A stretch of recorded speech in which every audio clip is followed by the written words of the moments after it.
ታሪኩ የሚጀምረው እንደ አውሮፓውያን አቆጣጠር ጥቅምት 24 1999 በቱርክ አንታሊያ ግዛት በሚገኝ የሴቶች መኝታ ቤት ውስጥ ከሌሊቱ 10 ሰዓት ከ38 ደቂቃ ላይ ነው። ይህኔ ኤሊፍ የተባለች ወጣት በምጥ ስትሰቃይ እናያለን። ምንም እንዳይሰማ እየተጠነቀቀች ወደ መጸዳጫ ቤት በመግባት ሴት ልጇን ትወልዳለች። ህፃኗ መጮህ ስትጀምርና ኤሊፍ ምን ማድረግ እንዳለባት ግራ ሲገባት ድምጿ እንዳይሰማ በመስጋት ህፃኗን በመጸዳጃ ቤቱ መስኮት ወደ ውጪ ለመጣል ትሞክራለች። ከ18 ዓመት በኋላ ኤሊፍ በእስር ቤት ሆና በህልሟ ያንን አስፈሪ ቀን እያየች በለቅሶ ትነቃለች። ልጇን ለመጣል የሞከረችበትንና እህቷ ዳምላ ልጇን ነጥቃ የወሰደችበትን ያን ቀን እንደ ትልቅ ጠባሳ ሁልጊዜ ይከተላታል። አብሯት የታሰሩ ሴቶች ሁሉ በለቅሶ ይነቃሉ። የቅርብ ጓደኛዋ ካውሰር መታ ይሄ ህልም ብቻ ነው፣ ሁሉም ነገር አልፏል በማለት ታጽናናታለች። ኤሊፍ ግን ይህ ስቃይ መቼም አይቆምም ብላ ታለቅሳለች። ያንን ሁሉ ያደረገችው ሆን ብላ ሳይሆን በፍርሃት ተውጣ እንደነበረ ለካውሰር ትነግራታለች። ካውሰርም ዛሬ ከእስር ቤት የምትወጣበት ቀን በመሆኑ ደስተኛ መሆን እንዳለባትና እያለቀሰች እንደገባች ሁሉ እየሳቀች መውጣት እንዳለባት በመናገር እንድትጠነክር ትመክራታለች። ኤሊፍ ግን ልጄ እናቴ አትለኝም፣ ይቅር አትለኝም በሚል ስጋት ተውጣለች። ይህኔ ካውሰር ኤሊፍን ማበረታቷን ትቀጥላለች። ልጅሽ አንድ ቀን እናቴ ማለቱ አይቀርም ትላታለች። ኤሊፍ ግን ነገሩ ቀላል እንዳልሆነና ልጇ እስከዛሬ የት ነበርሽ፣ ለምንስ ታሰርሽ ብላ እንደምትጠይቃት ታውቃለች። በተጨማሪም ልጇ ላለፉት ዓመታት ሁሉ አክስቷ ዳምላን እንደ እናቷ ስታይ ስለኖረች እውነቱን ስታውቅ የምትሰጠው ምላሽ ያስፈራታል። ኤሊፍ ልጄን ሳገኛት ብቻ ነው በሁለት እግሬ መቆም የምችለው በማለት ቁርጠኝነቷን ትገልጻለች። ይህኔ ካውሰር ለእህትሽ የምትወጪበትን ቀን ነግረሻታል ብላ ስትጠይቃት ኤሊፍ ልጄን ይዛ እንዳጠፋ አልነገርኳትም ትላታለች። ካውሰር ግን እህትሽ እኮ ናት ልጅሽን ላለፉት 15 ዓመታት ስታሳድግ የኖረችው፣ ምንም ቢሆን እህትሽ ናት በማለት ትቆጣታለች። ኤሊፍ ግን በማንም ላይ እምነት እንደሌላት አልፎ ተርፎም በእህቷ ላይም ጭምር ጥርጣሬ እንዳደረባት ትናገራለች። በዚህ ጊዜ ካውሰር ኤሊፍ እህቷን እየበደለቻት እንደሆነና እህቷ ዳምላ ዘይነብን ተንከባክባ እንዳሳደገች መጥፎ ሰው ብትሆን ኖሮ ገና ድሮ ይዛት ትጠፋ እንደነበረ፣ ስለዚህ እህትሽ ላይ መጨከን የለብሽም፣ አንቺ የዘይነብ እውነተኛ እናት መሆንሽን አምነሽ በራስ መተማመን ሊኖርሽ ይገባል ትላታለች። በሌላ በኩል ደግሞ ዘይነብ በአክስቷ ዳምላ አቅፍ ውስጥ ሆና ስትነቃ እናያለን። ዘይነብ አክስቷን እንደ እናቷ ስለምትወዳት ተለይታ መተኛት አልቻለችም ነበር። ዳምላ ግን ጀርባሽ እንዳይታመም አልጋሽ ላይ በስነ ስርዓት ተኚ በማለት በህገ ወጥ መንገድ የመሰረተችውን እናትነት በፍቅር ትገልጻለች። በዚህ ሰዓት የዘይነብ ያጎት ሚስት አይታን ወደ ክፍሉ ገብታ አያቷ ስለነቃ በፍጥነት ሄዳ ዳቦ እንድትገዛ ዘይነብን ታዛታለች። ዳምላ ዘይነብ ሌሊቱን ሙሉ ስታጠና ስላደረች እንድታረፍ ብትፈልግም አይታን ግን በዘይነብ ላይ መጨከን ትወዳለች። እንዲያውም አይታን ለዳምላ የእሷ ልጅ ቢኖር ረጅምና ቆንጆ ያልሆነችው ዘይነብ የሷን ጡት አብራ ስለጠባች እንደሆነ ትናገራለች። ዳምላ ግን ወላጅ አልባ ልጅ ማጥባት ትልቅ በረከት እንደሆነ፣ እንዲህ አይነት መጥፎ ንግግር መናገር እንደሌለባት ትነግራታለች። ኤሊፍ ከእስር ቤት ለመውጣት ስትዘጋጅ ካውሰር አንድ ምክር ትሰጣታለች። የወንድሟ ልጅ አሊ ኡስማን እንዲረዳትና በምንም አይነት ሁኔታ ውስጥ ሆና ችግር ውስጥ እንዳትገባ፣ ምክንያቱም በቅድመ ሁኔታ ስለተፈታች ድጋሚ መታሰር እንደሌለባት ታስጠነቅቃታለች። ኤሊፍም ቢርባትም ወይም ብትሞትም እንኳን ዳግመኛ ወደዚህ እንደማትመለስ በመናገር ቃል ገብታ ትወጣለች። ከእስር ቤት ስትወጣ ኤሊፍ በሁለት ስሜት ውስጥ ነች። በአንድ በኩል ነፃነቷ ደስ ቢያሰኛትም፣ በሌላ በኩል ለ18 ዓመታት የተነጠቀችውን ልጇን ቤተሰቦቿ እንዴት እንደሚመልሱላት እያሰበች ትጨነቃለች። ልጇን ለማግኘት በምታደርገው ጉዞ የትኛውንም መሰናክል ለመርገጥ ትቆርጣለች።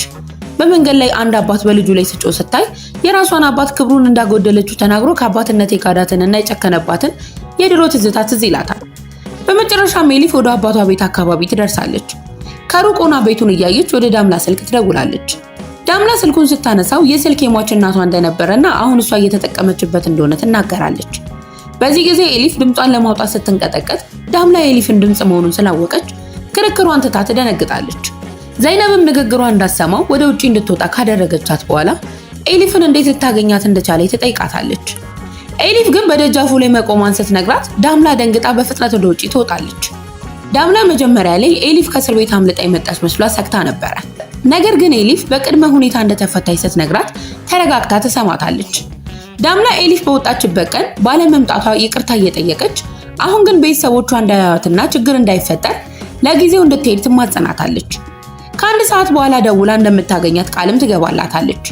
ኤሊፍ አባቷ ይሄንን ቢሰማ ቤቱን በላያቸው ላይ እንደሚያፈርሰው ስለምታውቅ ለጊዜው ለሌላ ሰው እንኳን እንዳትናገር ተስማምተው ይለያያሉ። በሌላ በኩል የዘይነብ ቤተሰቦች ቁርስ ላይ ተሰብስበው እናያለን። ዘይነብ ከአጎቷ ጋር እየተቀላለደች ስትጫወት አይታን በቅናት ትቃጠላለች። እንዲያውም የዘይነብን እውነተኛ ማንነት የወላጆቿን ታሪክ ነግራ ልታሳፍራት ትመኛለች። ይሄኔ ቢናር አዲስ ጫማ እንዲገዛላት አባቷን ትጠይቃለች። አባቷ ግን አቅም እንደሌለው ሲነግራት አያቷ ሐሰን እኔ እገዛልሻለሁ ይላታል። ነጂማ ደግሞ ለዘይነብ አዲስ ስልክ እንዲገዛላት ትጠይቃለች። በዚህ ጊዜ ሐሰን በቁጣ ገንዘብ እንደማያተም ተናግሮ ለምን እናቷ ዳምላ ትገዛላትም ብሎ ይጮሃል። ነጂማም ዳምላ ደሞዟ ለቤት ወጪና ለልጇ ትምህርት ቤት ብቻ እንደሚበቃ ትገልጻለች። አይታን ግን ጣልቃ በመግባት የዘይነብ ስልክ መጠገን ይችላል፣ አዲስ አያስፈልግም በማለት ነገሩን ታበላሻለች። በመጨረሻም ኤሊፍ ከቤቱ ራቅ ብላ ቆማ አባቷና እናቷን ከሩቅ ስትመለከት እናያለን። ልቧ ለመጠጋትና ለመገኘት ቢመኝም ፍርሃትና የቀድሞ ቁስል ይይዛታል። በዚህ መሃል ዘይነብ ከቤት ትወጣለች።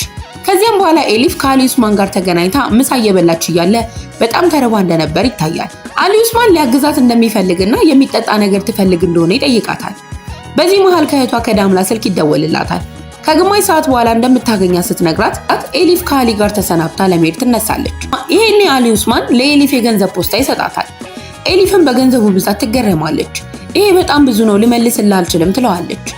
አሊ ኡስማን ግን ይህንን ያደረገው ለአክስቱ ለካውሰር ሲል እንደሆነና እንድትመልስለት እንደማይፈልግ ይነግራታል። ኤሊፍ ግን ስራ ስትጀምር በደሞዟ እንደምትመልስለት ቃል ትገባለች።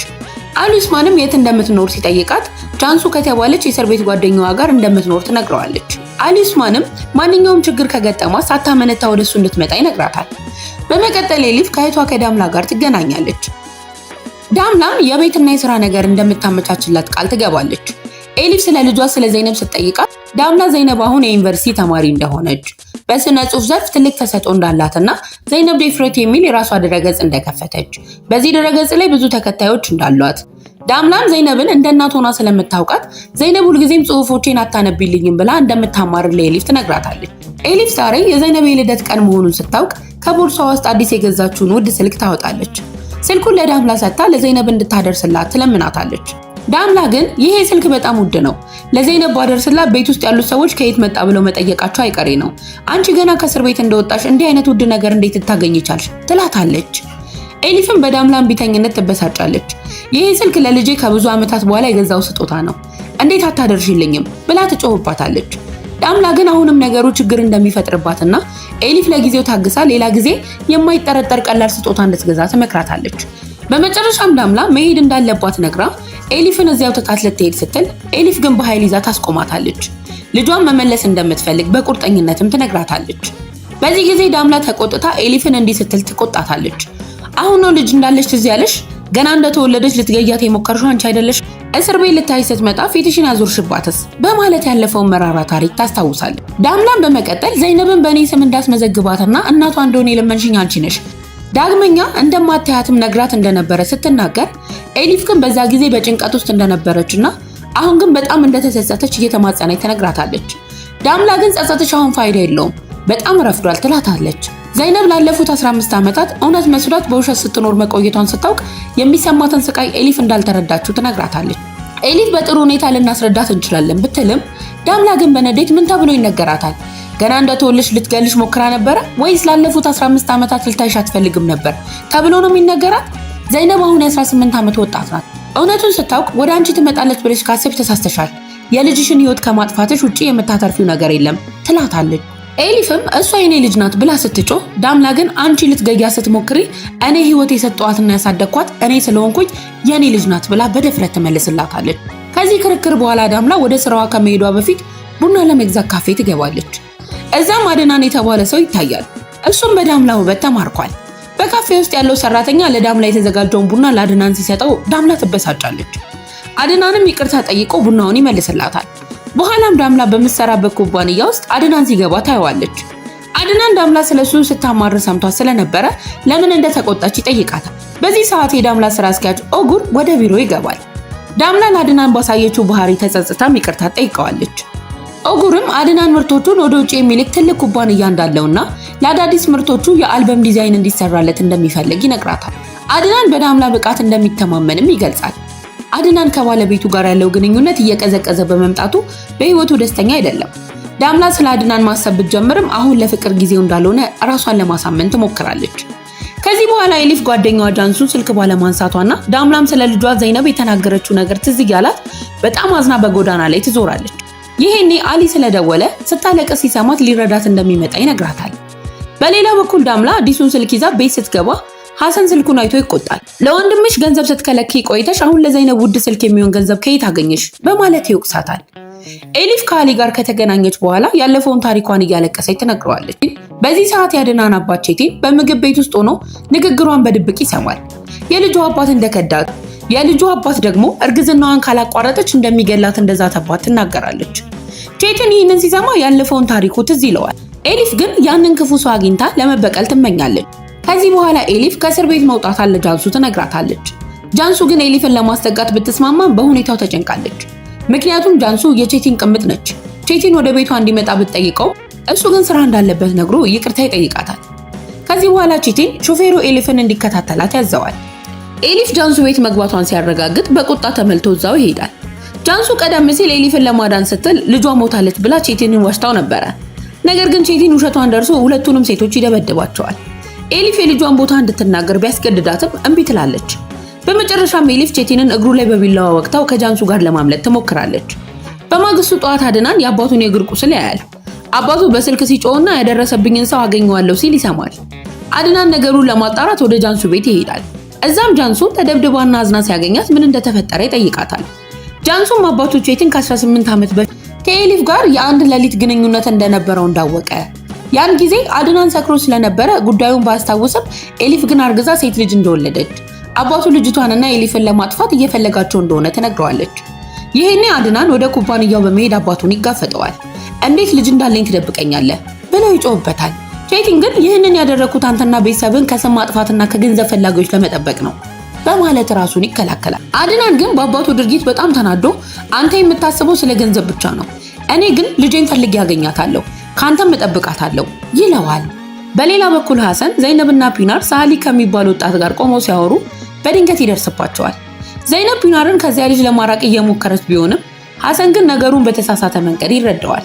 እንደ እናትሽ ክብር የሌለሽ ነሽ በማለት ዘይነብን ይደበድባታል። ወደ ቤት ወስዶም ክፍሏ ውስጥ ይቆልፍባታል። ከእንግዲህ ወደ ዩኒቨርሲቲ እንደማትሄድም ይዝታል። ዳምላ ወደ ቤት ስትመለስ ልጇ ታስራ ስታገኝ በጣም ትናደዳለች። አባቷ ሐሰንንም ትጋፈጠዋለች። የልጄን ክብር መንካት የኔን ክብር መንካት ነው ብላ ብትከራከርም ሐሰን ግን የዛሬ 18 ዓመት ዳምላ ያለ ጋብቻ አርግዛ ያመጣችበትን ውርደት እያነሳ ይጮሃል። ዘይነብ ለምን አያቷ እንዲህ እንደሚጠላ ስትጠይቅ ዳምላ አባትሽ ከመጋባታችን በፊት ነው የሞተው፣ ለዛ ነው አያትሽ የሚቆጣው በማለት እውነቱን ደብቃ ትነግራታለች። በማግስቱ ጠዋት ዳምላ አባቷ ሳያውቅ ዘይነብን ወደ ትምህርት ቤት ትልካታለች። በዚህ መሃል ጃንሱ የአድናን ልጅ ዘይነብ የምትኖርበትን አድራሻ ለአድናን በጭንቀት ትልክለታለች። አድናንም ወደ ተላከለት አድራሻ ሄዶ በሩን ሲያንኳኳ በሩን የከፈተችው ዳምላ በመሆኗ ሁለቱም በድንጋጤ ተያያሉ። አድናን የሚፈልጋት ልጁ የዳምላ ልጅ መሆኗን ገና አላወቀም። በተመሳሳይ ሰዓት ኤሊፍ በዩኒቨርሲቲው ደጃፍ ላይ ዘይነብን ትጠብቃታለች። ዘይነብን ስታያት ስሟን ጠርታ ትቀርባታለች። በጣም አስፈላጊ ጉዳይ እንደምትነግራት ገልጻ ልታናግራት ትሞክራለች። ዘይነብ ግን እቺ ሴት ትክክለኛ እናቷ መሆኗን በፍጹም አልጠረጠረችም። አድናን ወደ ዳምላ ቤት በመሄድ እንድታናግረው ይጠይቃታል። ሐሰን ግን በሩ ላይ ሲያያቸው አድናን ለስራ ጉዳይ እንደመጣ በመግለጽ ሁኔታውን ያረግባል። ዳምላ ከአድናን ጋር ወደ ካፌ ትሄዳለች። እዚያም አድናን ገዳይ የሆነውን ጥያቄ ያቀርብላታል። ትናንትና ነው የ18 ዓመት ልጅ እንዳለኝ ያወቅኩት። ወደ ተሰጠኝ አድራሻ ሲሄድ ግን አንቺን አገኘሁሽ። ምን እየተካሄደ እንደሆነ አስረጅኝ። ይሄኔ ዳምላ በድንጋጤ ትርበተበታለች። መልስ ለመስጠት ጊዜ ለማግኘት ወደ መጸዳጃ ቤት ትሄዳለች። በሌላ በኩል ኤሊፍ ከዘይነብ ጋር ለመነጋገር ትሞክራለች። የዘይነብ ዩኒቨርሲቲ ጓደኛዋና የሚያፈቅራት መርት አብሯቸው ይቀመጣል። መርት ኤሊፍን የዘይነብ እናት መስላው ነበረ። ኤሊፍ ግን እናቷ እንዳልሆነች ትነግረዋለች።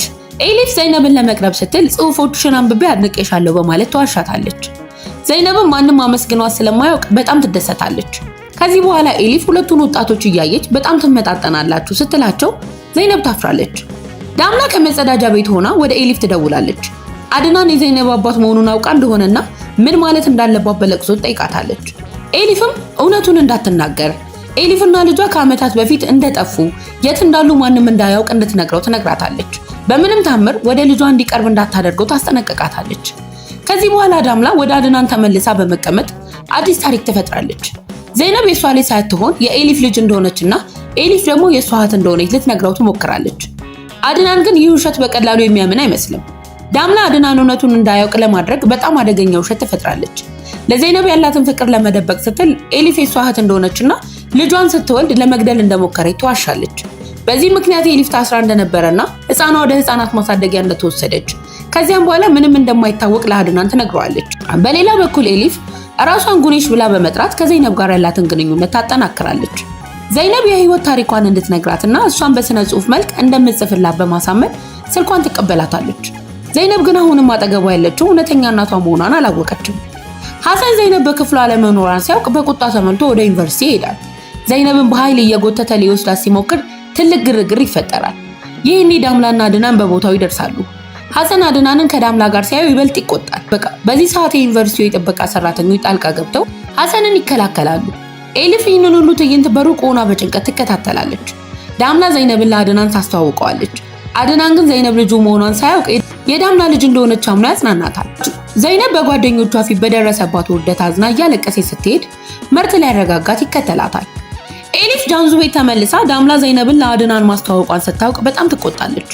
ዳምላ የሰራችውን ስህተት እንደምታስተካክልም ትዝታለች። ይሄኔ ጃንሱ ለአድናን ደውላ የሰጠው አድራሻ ስህተት ነበረ፣ የተረዳኸው ነገር ልክ አይደለም በማለት እውነቱን ለማድበስበስ ትሞክራለች። በሌላ በኩል ዳምላና ዘይነብ ወደ ቤት ሲመለሱ ሐሰን በቁጣ ይቀበላቸዋል። ዳምላ ግን በዚህ ጊዜ አልፈራችውም። ብትመታኝም ወይም ብትገለኝም ዘይነብ ትምህርቷን ትቀጥላለች ስትል ትጋፈጠዋለች። ካልተስማማ ግን ዘይነብን ዳግመኛ እንዳያት እንደምታደርገው በማስፈራራት ታሸንፈዋለች። በሌላ በኩል ቼቲን ኤሊፍን በማስፈራራት ከዘይነብ ጋር ወደ ቆጵሮስ እንድትሄድና ዳግመኛ ወደ ኢስታንቡል እንዳትመለስ ያዛታል። ከተመለሱ ግን እንደሚገላቸውም ይዘታል። ቼቲን በዩኒቨርሲቲው በኩል ዘይነብ ለትምህርት ጉዳይ እንደምትሄድ አስመስሎ ስላዘጋጀው ዘይነብን በጉጉት ጉዟን ትጀምራለች። አድናን ከባልደረባው ቶልጋ ጋር በመሆን ስለ ኤሊፍ የደረሰበትን መረጃ ያጣራል። ኤሊፍ ልጇን ለመግደል በመሞከሯ 9 ዓመት በእስር ቤት ውስጥ ደግሞ ሌላ ሰው በመግባቷ ተጨማሪ ዓመታት ታስራ እንደነበረ ያውቃል። እዚህ ጋር ያወቀው የኤሊፍ ልጅ በጉዲፈቻ የተወሰደችው በጣም ፈጣን በሆነ መንገድ መሆኑ ነው። ይህኔ ቶልጋም ይህች ልጅ በጉዲፈቻ የወሰደችው ዳምላ ሳትሆን አትቀርም የሚል መላምት ያቀርባል። ምክንያቱም የዳምላ ልጅ ዘይነብ 18 ዓመቷ ሲሆን ይህም ከኤሊፍ ልጅ እድሜ ጋር እኩል ስለነበረ ነው። ከዚህ በኋላ አድናን እውነቱን ለማረጋገጥ ዳምላ ያለችበትን አድራሻ ሲያጣራ ዘይነብን ለመሸኘት አውሮፕላን ማረፊያ መሆኗን ይሰማል። በከፍተኛ ፍጥነትም ወደዛ ያመራል። በተመሳሳይ ሰዓት ኤሊፍም በአውሮፕላን ማረፊያው ትገኛለች። ቼቲን ደውሎ አውሮፕላኑ ስትገባ ስልኳን እንድትሰብረውና ዳግመኛ እንዳትመለስ ያስጠነቅቃታል። ከዚህ በኋላ አድናን አውሮፕላን ማረፊያው ደርሶ ዳምላን ያገኛታል። ዳምላ አድናን በዚህ ቦታ ስታየው በጣም ትደነግጣለች። ኤሊፍም አድናን ወደ ዳምላ ሲጠጋ ትመለከታለች። አድናን አሁን ዳምላን የሚጠይቃት ጥያቄ የሁሉንም ሰው ሕይወት የሚቀይር ይሆናል። አድናንም ልጄን ወደ ልትወስጃት ነው፣ ሁሉንም ነገር አውቄያለሁ ሲላት ዳምላ በደረሰባት ከፍተኛ የስነ ልቦና ጫና ምክንያት ራሷን ስታ ትወድቃለች። ዘይነብን በሁኔታው ደንግጣ ወደ እናቷ ትሮጣለች። አድናን ዳምላን አንስቶ በፍጥነት ወደ ሆስፒታል ይወስዳታል። ዳምላ ከነቃች በኋላ አድናን ዘይነብን ከተገቢ ውጪ በሆነ ምክንያት ከክፍሉ እንድትወጣ ያደርጋታል። ዳምላ አሁንም ውሸቷን ለመቀጠል ትሞክራለች። የዘይነብ አባት እሷ ሳትወልድ በፊት እንደሞተ ትነግረዋለች። አድናን ግን በፍጹም አላመናት። ዘይነብ ልጁ መሆኗን በልበ ሙሉነት ይነግራታል። ኤሊፍ ደግሞ ይህንን ሁሉ ንግግር ከበሩ ጀርባ ሆና በስውር ትሰማለች። ይሄኔ ዘይነብ እናቷና አድናን ያላቸው ግንኙነት ከስራ ያለፈ መስሎ ይታያታል። ዳምላ ግን ሁኔታውን ለማድበስበስ ትሞክራለች። ወደ ቤት ሲመለሱ ሐሰን ዘይነብን ያለ ፈቃዱ ወደ ውጪ ልትልካት በመሞከሯ ዳምላ ላይ ይጮህባታል። ዘይነብም አያቷን ለማረጋጋት አልሄድኩም፣ ትዕዛዝህን አከብራለሁ ትላለች። ዳምላ አባቷ ሐሰንን ፊት ለፊት ትጋፈጠዋለች። እህቷ ኤሊፍ በፈጸመችው ስህተት ምክንያት ዘይነብና እሷን ሁልጊዜ በበደለኝነት ስሜት እንዲኖሩ ማድረጉ እንደሚያበቃ ትነግረዋል። ፍቅር በሌለበትና ለማንም በማይመች ቦታ መኖር አንችልም በማለትም በቃይ ማለቷን ታሳውቀዋል። በማግስቱ ዘይነብ ወደ ዩኒቨርሲቲ ለመሄድ ከቤት ስትወጣ አድናንን በሩ ላይ ይጠብቃታል። የረሳችውን ቦርሳዋን ሊሰጣት እንደመጣ ቢነግራትም ዋናው ዓላማው ግን ወደ ልጁ መቅረብ ነበረ። ወደ ዩኒቨርሲቲ በመኪና ሊያደርሳት እንደሚፈልግም ይነግራታል። አድናን ዘይነብን ወደ ዩኒቨርሲቲ እያደረሳት እያለ ከእናቱ ከኑድረት የድንገተኛ ስልክ ጥሪ ደርሰዋል። ባለቤቱ ኦዝለም አድናን እየከዳት እንደሆነ በማሰብ በጭቅጭቅ ቤቱን ጥላ መሄዷንና ልጃቸው አሊያ በጣም እያለቀሰች እንደሆነ ትነግረዋለች። አድናን ዘይነብን እርዳታ ይጠይቃል። ዘይነብም ትምህርቷን ትታ አሊያን ለማረጋጋት አብራ ወደ ቤቱ ትሄዳለች። ዘይነብ አድናን ቤት ደርሳ አሊያን ስታገኛት ወዲያውኑ ተግባብተው መጫወት ይጀምራል። ይሄኔ ኑድረት ዘይነብ ልጁ መሆኗን እንዴት እርግጠኛ እንደሆነ ስትጠይቀው በልቡ እንደሚሰማው በቅርቡ በምርመራ እንደሚያረጋግጥ ይነግራል። በሌላ በኩል ዳምላ ኤሊፍን አግኝታ ዘይነብን ይዛ ለመጥፋት በመሞከሯ ትወቅሳታለች። ኤሊፍ ግን ይህንን ያደረገችው ቼቲን ሊገላ ስለዛተ እንደሆነና ሽጉጥ እንደደቀነባት ትነግራታለች። ዳምላ መጀመሪያ ላይ ባታምናትም ኤሊፍ ግን ሀብታሞች ስማቸውን ለመጠበቅ ሲሉ ማንንም ከመግደል አይመለሱም በማለት ታስረዳታለች። በዚህ ሰዓት ዘይነብ ለዳምላ ደውላ አድናን ቤት መሆኗን ትነግራታለች። ዳምላም በጣም ደንግጣ አድራሻውን ተቀብላ ወደዛ ትሄዳለች። አድናን ቤት ደርሳ ዘይነብን ይዛ ስትወጣ ቼቲን በሩቅ ሆኖ ይመለከታቸዋል። ኦዝለም ቀደም ሲል አድናንን ስትከታተል ዳምላን ከአድናን ጋር በፎቶ ስላየቻት ቼቲንም ዳምላን ወዲያውኑ ይለያታል። ምን እየተካሄደ እንደሆነ ለማወቅም ይከተላቸዋል። ዳምላና ዘይነብ ወደ ቤታቸው ሲመለሱ ኤሊፍ በሩ ላይ ተጠብቃቸዋለች። ኤሊፍ ዘይነብን ለማቀፍና ሰላም ለማለት ስትሞክር በድንገት የቼቲን መኪና እዛው ይቆማል። ቼቲንም ከመኪናው ይወርዳል። ይሄኔ ዘይነብ ኤሊፍና ቼቲን አሁን በድንገት ፊት ለፊት ይገናኛሉ። ቼቲን ኤሊፍን እዛው በማግኘቱና ከዳምላ ጋር ያላትን ግንኙነት ሲያይ ሚስጥሩ ሊጋለጥ እንደሆነ ይገባዋል። ቼቲን በከፍተኛ ቁጣ ኤሊፍን ይጋፈጣል። ልጇ ዘይነብን ወደ አድናን ቤት በመላክ ቤተሰቡን ለማፍረስ እያሴረች እንደሆነ ይከሳታል። ዳምላንም ልጄን ከሷ ጋር በማሴር ልታጠምጁ ሞክረሻል በማለት ይዘልፋታል። ቼቲን ሁለቱንም እንዲህ ሲል ያስጠነቅቃቸዋል። ከአድናን ህይወት በፍጥነት እንዲወጡ ካልሆነ ግን ዳግመኛ መወለዳቸውን የሚያስጠላ ቅጣት እንደሚቀጣቸው ይዝታል። ኤሊፍንም ልጇን ይዛ እንድትጠፋ አለበለዚያ በራሱ መንገድ እንደሚያጠፋቸው ይነግራታል። ኤሊፍ ግን በድፍረት ትጋፈጠዋለች። ይሄኔ ዳምላ ቼቲን በዘይነብ ላይ ጉዳት ያደርሳል ብላ በጣም ትሰጋለች። ኤሊፍ ግን ልጄን ለመምካት ቢሞክር እገለዋለሁ ስትል ትዝታለች። ዳምላ ኤሊፍ ዳግመኛ ወደ እስር ቤት እንድትመለስ ስለማትፈልግ ለአድናን ደውላ እውነቱን እንድታሳውቀውና እሱ መፍትሄ እንዲሰጥ ትለምናታለች። ኤሊፍ ግን የአድናንን እርዳታ እንደማትፈልግና ልጇን በራሷ እንደምትጠብቅ በቁርጠኝነት ትናገራለች። አድናን ልጇ ላይ እናቷ ኦዝለምን ናፍቃት ስታለቅስ በማየቱ ኦዝለምን ወደ ቤት ለመመለስ ወደ አባቷ ቤት ይሄዳል። የኦዝለም አባት አድናን ልጁን እየከዳት እንደሆነ ይጠይቀዋል። አድናን ይሄ ውሸት እንደሆነና የፍቺው ጉዳይ በሱና በሚስቱ መካከል ያለ የግል ሚስጥር መሆኑን ማንም ጣልቃ እንዲገባ እንደማይፈልግ በግልጽ ይነግረዋል። በሌላ በኩል መርት በክፍል ውስጥ ዘይነብን ለማነጋገር ሲሞክር መምህሩ ሁለቱንም ከክፍል ያስወጣቸዋል። ዘይነብ በህይወቷ ለመጀመሪያ ጊዜ ከክፍል በመባረሯ በመርት ላይ ትቆጣለች። መርት ግን አንቺ ከክፍል ስትባረሪ የመጀመሪያሽ ነኝ፣ እኔ ግን ለመጀመሪያ ጊዜ ፍቅር የያዘኝ በአንቺ ምክንያት ነው በማለት ስሜቱን ይገልጽላታል። ይሄኔ ዘይነብም በድንጋጤ ጥላው ትሄዳለች። በዚህ ሰዓት ኤሊፍ ዘይነብን ዩኒቨርሲቲ ደጃፍ ላይ ታገኛታል። በውስጥ እውነቱን ለመናገር በጣም ተጨንቃለች። ዘይነብ አንድ ትልቅ ሚስጥር ልትነግራት እንደፈለገች ትረዳለች። ኤሊፍ በሐሳቧ ዳምላ እናትሽ አይደለችም እኔ ነኝ እናትሽ ብላ ስትናገር ብትገምትም ወደ እውነታው ስትመለስ ግን ለጊዜው እውነቱን ለመደበቅ ትወስናለች። ለዘይነብ የምትነግራት ነገር ግን የሁሉም ሰው ግንኙነት የሚቀየር ይሆናል። ዳምላ በቼቲን ዛቻ ምክንያት ተጨንቃ ለአድናን ደውላ እንድታገኘው ትጠይቀዋለች። ኤሊፍ በምትሰራበት ምግብ ቤት ተገናኝተው ዳምላ ሁሉንም እውነት ትነግረዋለች። ዘይነብ የሱ ልጅ መሆኗንም ታረጋግጥለት። ኤሊፍም ይህንን ንግግር ተደብቃ ሰምታ አድናን በማወቁ ብትበሳጭም እውነቱ ግን ከእንግዲህ ሊደበቅ አልቻለም። ከዚህ በኋላ ኦዝለም በልጇ በአሊያ ላይ ስታደርስ የነበረው ግፍ ይገለጣል። አሊያን ታንገላታት፣ እንቅልፍ የሚያስተኛ ኪኒን ትሰጣትና ጸጉሯን ትቆርጥ እንደነበረ ይታወቃል። እንዲሁም ራሷን አግታ የኤሊፍን ወንድም በጠለፋ ወንጀል ከሳ ነበረ። በመጨረሻ አድናን ከቤተሰቦቿ ጋር ተስማምቶ ወደ ስነ ልቦና አእምሮ ሕክምና ማዕከል እንድትገባ ያደርጋታል። በሌላ በኩል ንድረት ጃንሱ ከቼቲን ማርገዟን ስታውቅ ቼቲን ባይቀበለውም ጃንሱ አብራቸው በቤት ውስጥ እንድትኖር ትወስናለች። ዘይነብ ኤሊፍ የታሰረችው ልጇን ለመግደል በመሞከሯ እንደሆነ ስትሰማ በጣም ደንግጣ ልጅሽ የታለች ብላ ስትጠይቃት ኤሊፍ በለቅሶና በጭንቀት ልጅ አንቺ ነሽ በማለት እውነቱን ትነግራታለች። ዘይነብ መጀመሪያ ላይ ብትደነግጥም ውሸት በበዛበት ህይወት ውስጥ እውነተኛ እናቷን በማግኘቷ ስሜቷ ይነካል። በሌላ በኩል ሐሰን ቼቲን ልጆቹን ሲያሰቃይ እንደነበረ ሲረዳ በቁጣ ተሞልቶ ቼቲንን ይወገዋል። ሐሰን በሰራው ጥፋት ቢታሰርም ለኤሊፍ የነበረው ጥላቻ ወደ ጸጸት ተቀይሯል። ከዚህ በኋላ አሊ ኦስማን ሐሰንን እስር ቤት ሄዶ ከጠየቀው በኋላ ኤሊፍን ለማግባት ይጠይቀዋል። ሐሰንን በደስታ ይፈነድቃል። በሌላ በኩል ዘይነብ ወደ ኤሊፍ በመሄድ አብራቸው እንድትኖር ትጠይቃታለች። ዘይነብ አሁን ሁለት እናቶችና እውነተኛ አባት አላት። ቤተሰቡ ከረጅም ዓመታት መከራ በኋላ ፍቅርና ሰላም በሰፈነበት ሁኔታ አንድ ላይ መኖር ይጀምራል። ዘይነብ ምንም እንኳን ዳምላን እንደ እናት ብትወዳትም ከኤሊፍ ጋር ያላትን ግንኙነትም ለማደስ ወስና አብረን ከሆነን ሁሉም ችግር በጊዜ ሂደት እንረሳዋለን በማለት ለኤሊፍ ተስፋ ትሰጣታለች። ኤሊፍም ወደ ቤቷ ተመልሳ ከቤተሰቦቿ ጋር ትቀላቀላለች። ከዚህ በኋላ አሊ ኦስማን እና የኤሊፍ ቤተሰቦች በጭንቀት መልሷን ሲጠባበቁ ኤሊፍ በደስታ ተስማምታ የጋብቻ ቀለበቱን ታደርጋለች። በዚህ ቅጽበት ኤሊፍ ለዘይነብ ዛሬ በህይወቴ ካሳለፍኳቸው ቀናቶች ሁሉ ደስተኛው ቀን ምክንያቱም በመወዳቸው ቤተሰቦቼ መካከል ነኝ ትላታለች። ይሄኔ ዘይነብ ለመጀመሪያ ጊዜ ኤሊፍን እማዬ ብላ ስትጠራት የኤሊፍ ደስታ ወሰን አልነበረውም። ዳምላም ይህንን ሁኔታ ስትመለከት ከብዙ መከራና ስቃይ በኋላ እውነተኛ ሰላምና ደስታ በቤታቸው በመስፈኑ በጣም ትደሰታለች። ታሪኩም ሁሉም ቤተሰቦች በአንድነት በፍቅር ሲኖሩ በደስታ ይጠናቀቃል። ውድ ቤተሰቦቼ እስከ ቪዲዮ ፍጻሜ ድረስ አብራችሁኝ ስለነበራችሁ እያመሰገንኩኝ ስክሪፕቱን የጻፈችው ሜሪ ስትሆን በድምጽ ተርኬ ያቀረብኩላችሁ እኔ ድርሹ ነኝ። ኤዲቲንጉ ደግሞ በቡድናችን ተሰርቷል። ከተመቻችሁ ቻናሉን ሰብስክራይብ በማድረግና የደወል ምልክቷን በማብራት ቤተሰቡን ተቀላቀሉ።